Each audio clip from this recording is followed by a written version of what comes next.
Without Vic's hard work to bring the scale of Mancey projects, including the massive Alberta Men's Survey, we would not have formation of Alberta Men's Network that we have right now. And Vic's dedication to the cause, his tireless efforts to follow up and connect deeply to the members, preparing deliverables and facilitating presentations single-handedly, even when he was dealing with a lot of hardship and pain, while keeping his positive attitude and smiling face, is a lesson to learn for all of us, for sure.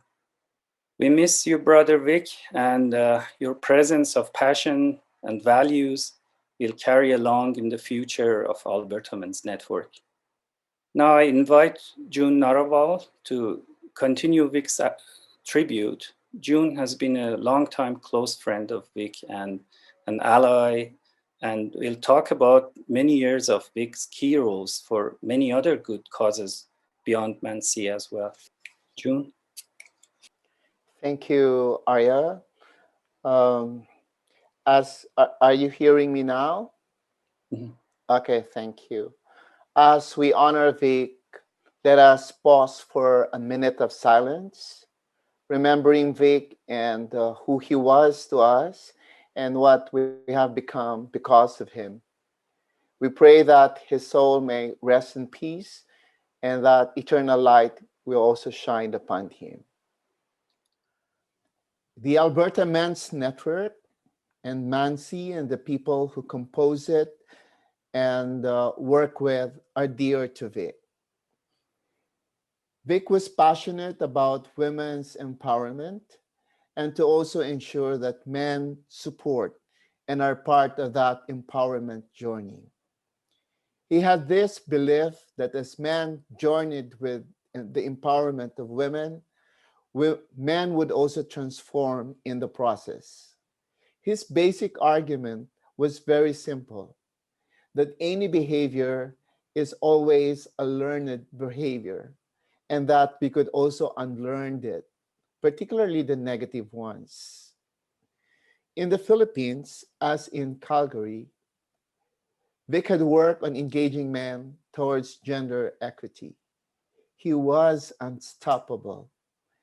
In his work as a teacher, in a nursing and medical school, or as a physician in his hospital, or with Action Dignity, Vic had always integrated engaging men in his work, in the school curriculum, in the vaccination and medical outreach, and in the programs that he has managed and that he has also worked with several ethnocultural organizations.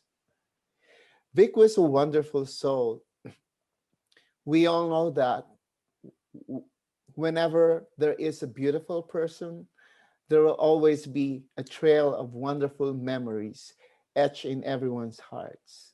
The sense of loss is immense and huge, but hope has always overcome that.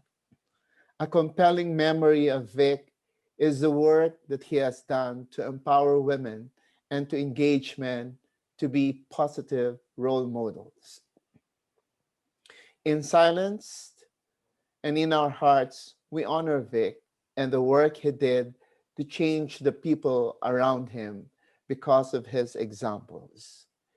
He was a gift, but his memory is a present to all of us, and his work a silver lining of hope for the kind of world we all envisage. Thank you very much for giving me this time to honor Vic.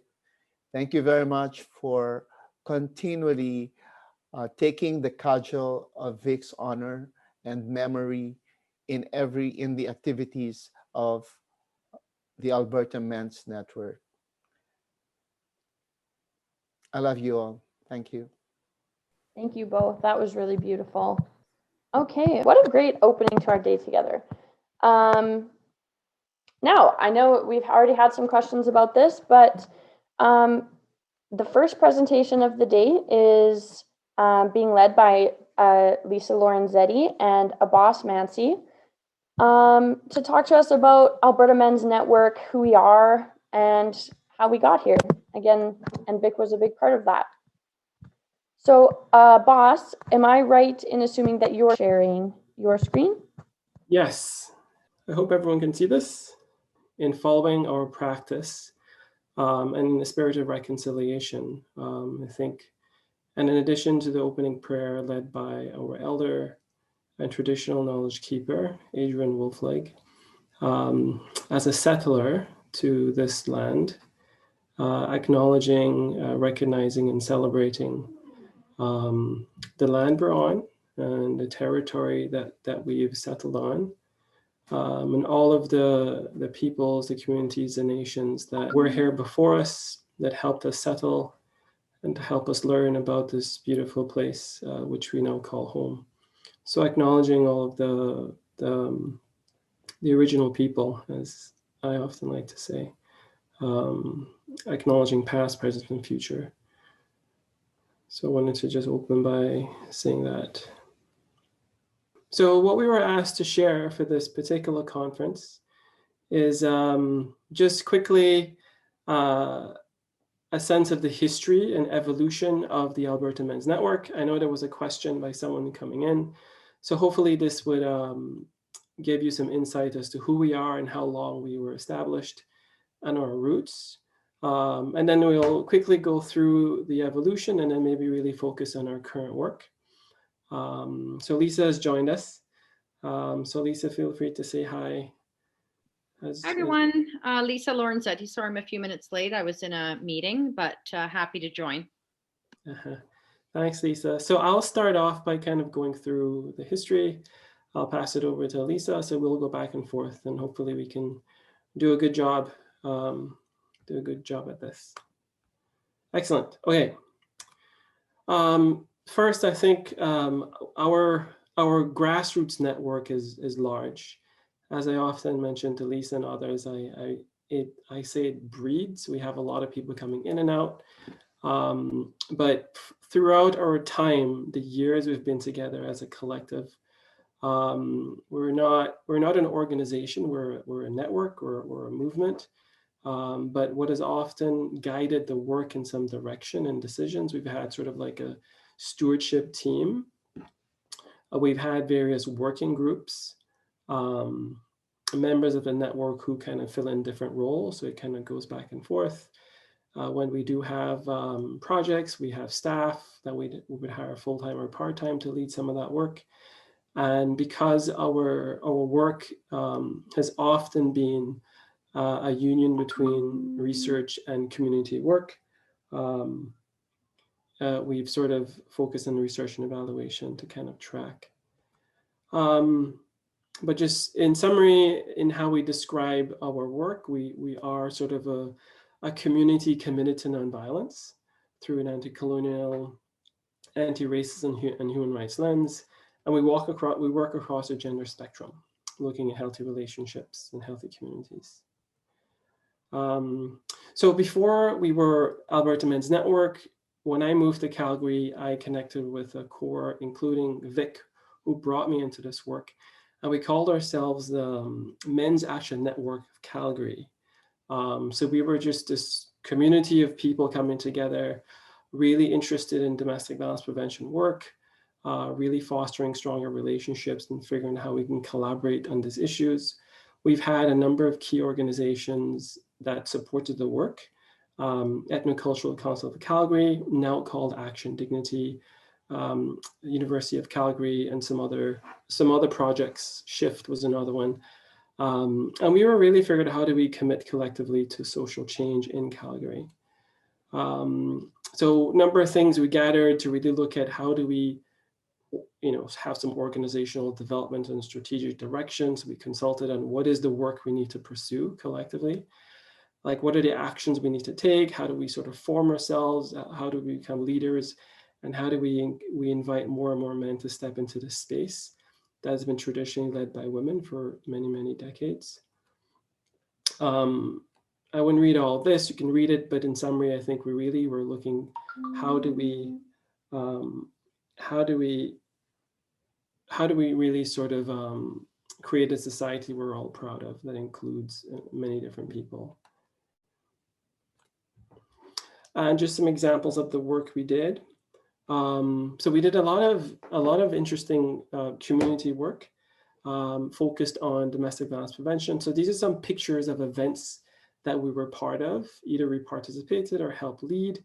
We did a really interesting initiative by calling people to pledge to nonviolence. So that's the first picture in the upper right. We participated in something called Take Back the Night for many years, led by women, but the men were in the background cooking and creating cards and sort of supporting in the background as men. Different things. We sort of set up booths at the Genesis Center. Vic, for example, in the upper right, led a lot of that work as well as the first coordinator of the group, attending the Pride Parade in Calgary and having many conversations with different community groups, including the Buddhist community.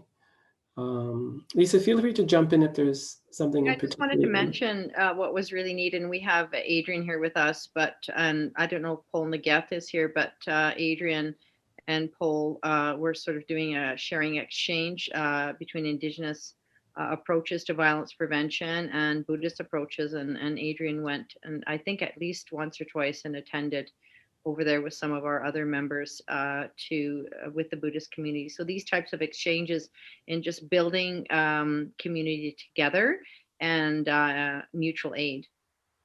So there's lots of other pictures, but we had to really think of time. So this is so many different things. We had a lot of fun doing.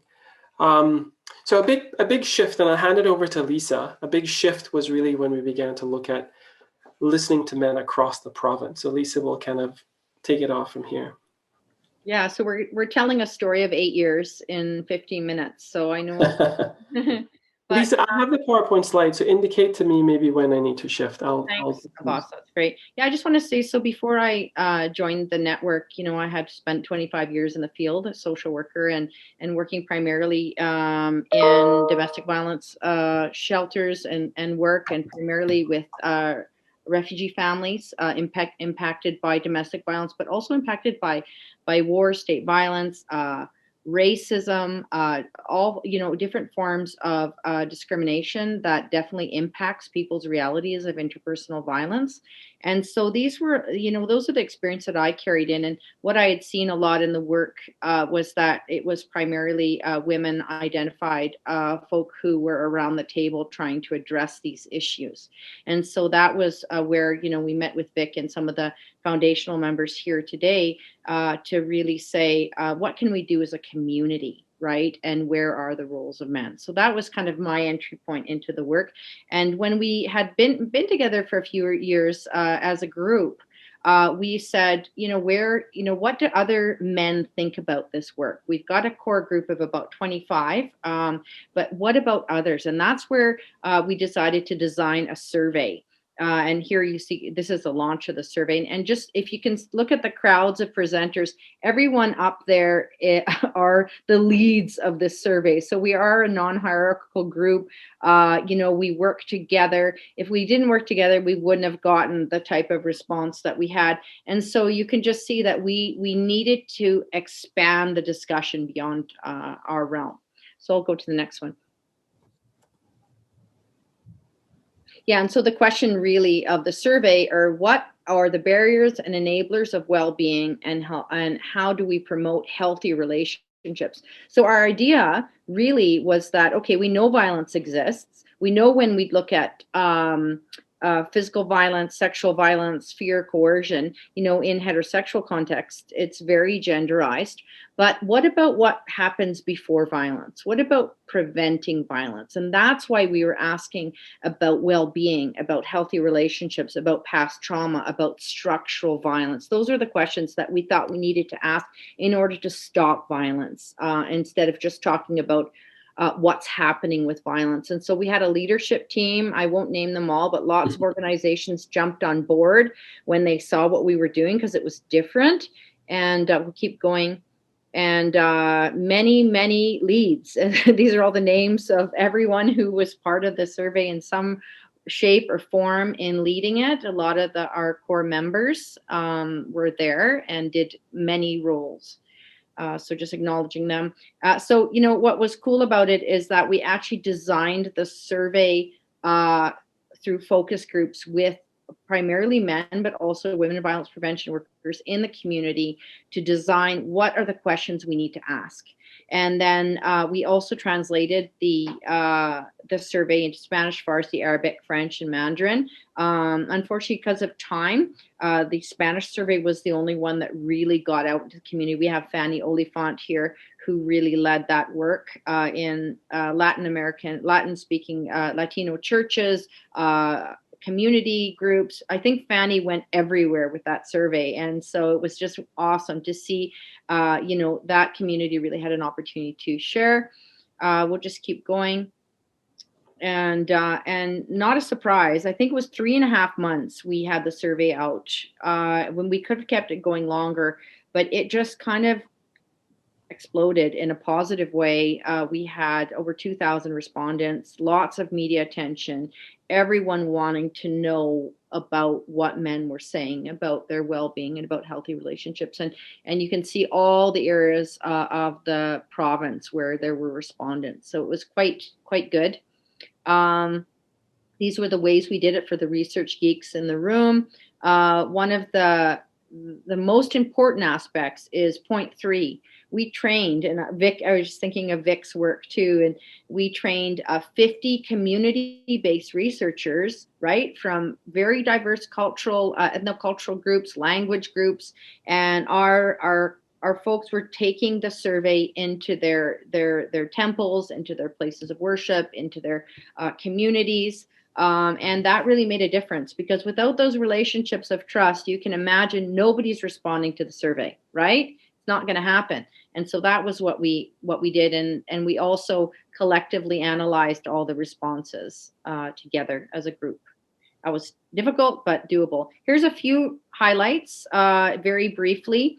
You know, so we had about almost 30% of our respondents were immigrant men. We also had 4% of the respondents were Indigenous. And so it was a pretty diverse group of respondents. Yeah, we had representation from the LGBTQ community as well. And we've got more breakdowns on that, but we're not going to show it. If you're interested, you could see our report. And of course, you know, there were a number of men that said, yeah, we're living with mental health challenges, and not a surprise to people in the room who know these things, but depression, post-traumatic stress, those things were really high in the community. And so when we dug in further, men started to talk about living with the impacts of past or childhood violence, right? Those are things that we know, but it resonated in the survey. And so what surprised some of us, maybe some cynical people in the group like me who'd been in the field too long, maybe I'm like, oh, you know, men won't go for help. But 96% of respondents across the board said that yes, men do need help and support for healthy relationships and violence prevention. So that was huge. But then again, to the next slide, you know, most didn't know where to go or who to access support with. So that was pretty huge for us. And then this was really key, because, you know, 1/3 said they wouldn't go because of the expectations about being a man, right? And though that could be, you know, the 1/3 that might really need that support, right? Who are not accessing supports and services. So that was huge. And one last thing about the survey is that most said that peer supports, role models, community supports is the way they want to go. And that's what really shifted our work as Alberta Men's Network. We said that men want peer supports, they want role models, they want people to talk to in community. And that's what we will talk about, you know, how we're trying to implement some of those expectations on behalf of response. And there we then, you know, we say the birth of AMN, so Alberta Men's Network, came out of the survey, the idea that we were trying to kind of reach out throughout the province. I would say most of our work does happen in Calgary and greater area, but that is us at a planning event at Blackfoot Crossing that was led by Adrian Wolflag, who is our knowledge keeper, and a lot of our members. And as you can see, if you see there's a little girl up in the front, that's my daughter. We do function as a family. we function as an intergenerational network. And that's one of the beauties of our work, which you can't describe in a PowerPoint, but that's what sustains the work of the network, is that we are connected through relationships and reciprocity. Boss, do you want to? Yeah, thank you, Lisa. Great summary. And there's so much more we can kind of dig in. So I encourage everyone, if you want to find out more about our work, go to our website to find out more. We have a lot of research briefs, and you can find the report. But just quickly circling back to, again, who we are and our ground, what grounded us. Again, mentioning some of these things which are important. Focus on human rights, anti-colonialist approach, anti-oppressive, anti-racist approach. And for a lot of us, learning and understanding what this means was part of the journey. So some of these things are takes a lot to unpack, but it's always been a learning journey for so many of us, I think, is unlearning and relearning. And having Adrian, our traditional knowledge keeper, has been, for me, new to Canada. This has been a very interesting journey and learning experience for me. But anyway, this is some of our core values. Just in terms of, again, give you a picture of how we go about deciding what we'll do. So the results of the survey, I've often said, gave us a mandate to act. Now we heard back from thousands of men.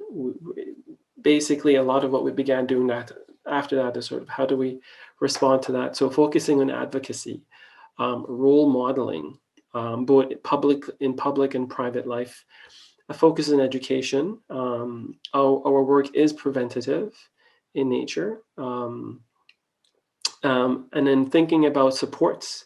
There aren't a lot of organizational and structural supports for men who, because traditionally this space has been sort of really catering towards women, even though there are programs and services, some, but not enough.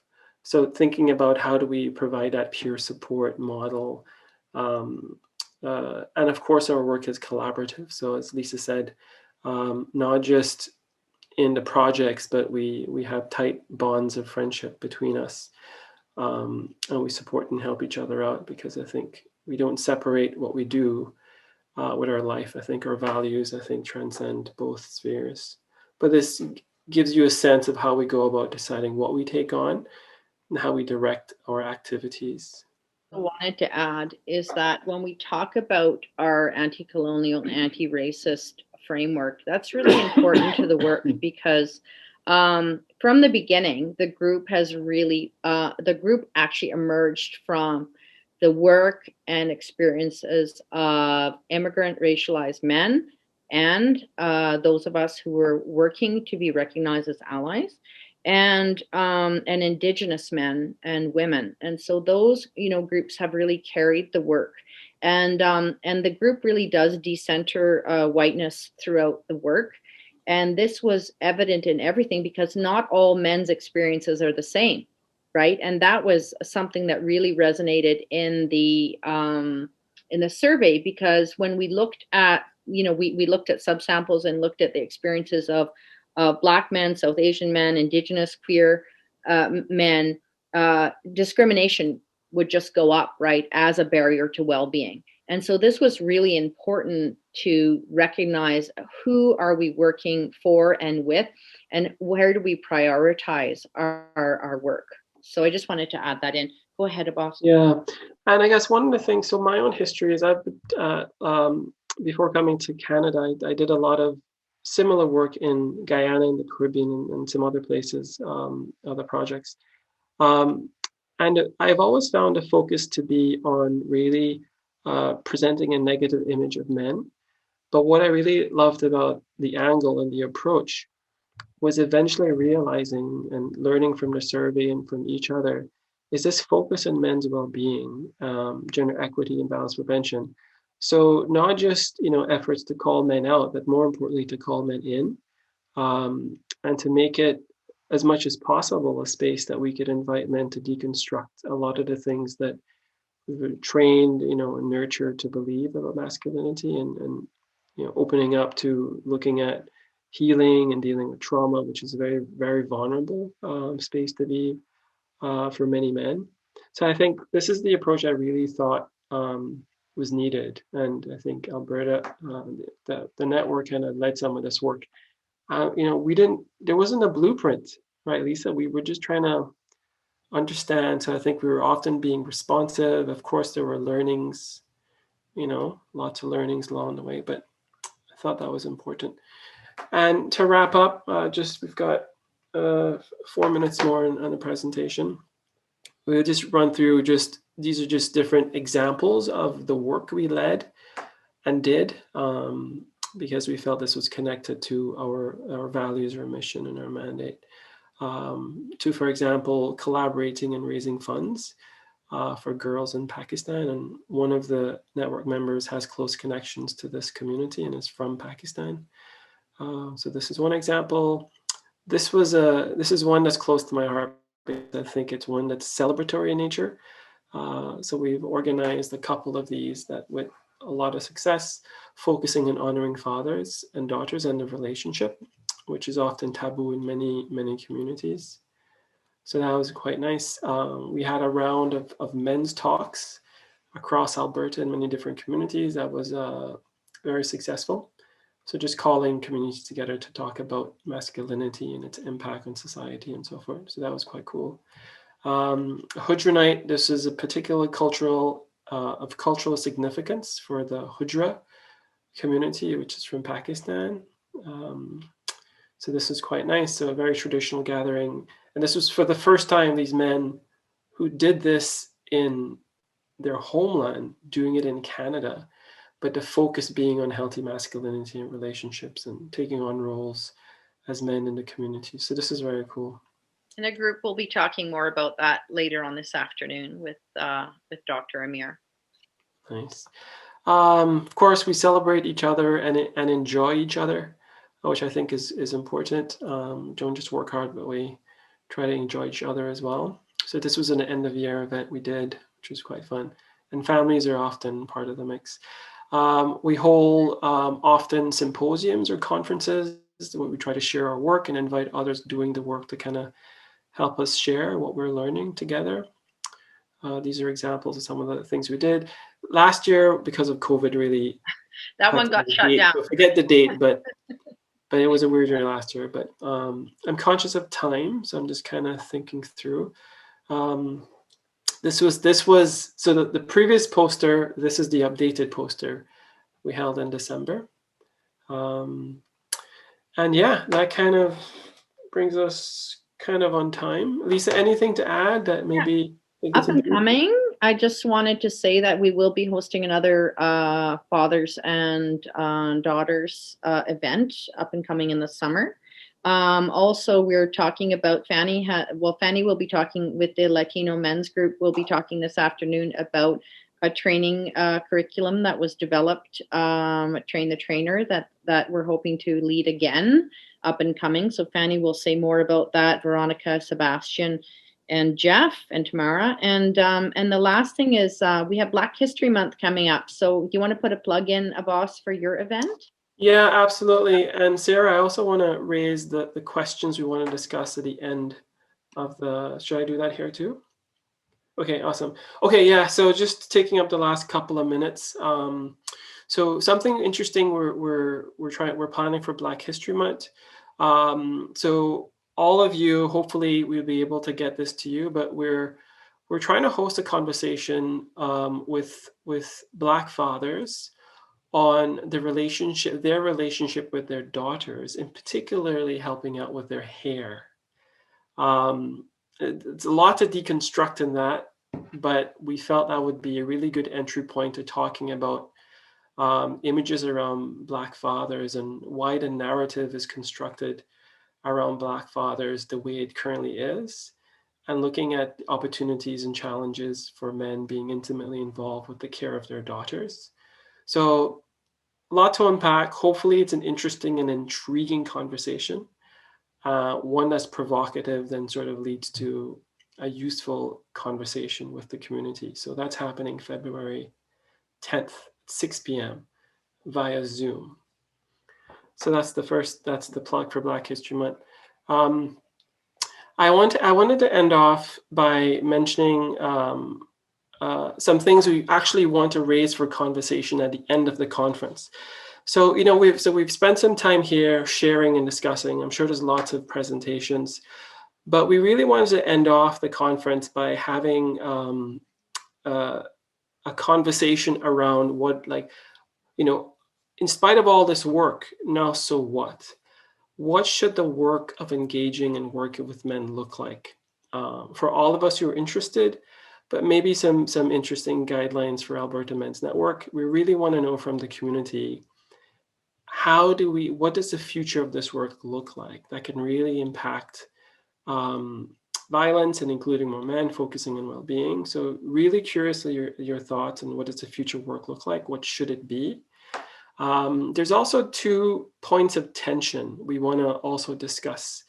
One of the things we also wanted to raise for you for your input is this question of why only certain men show up to the work.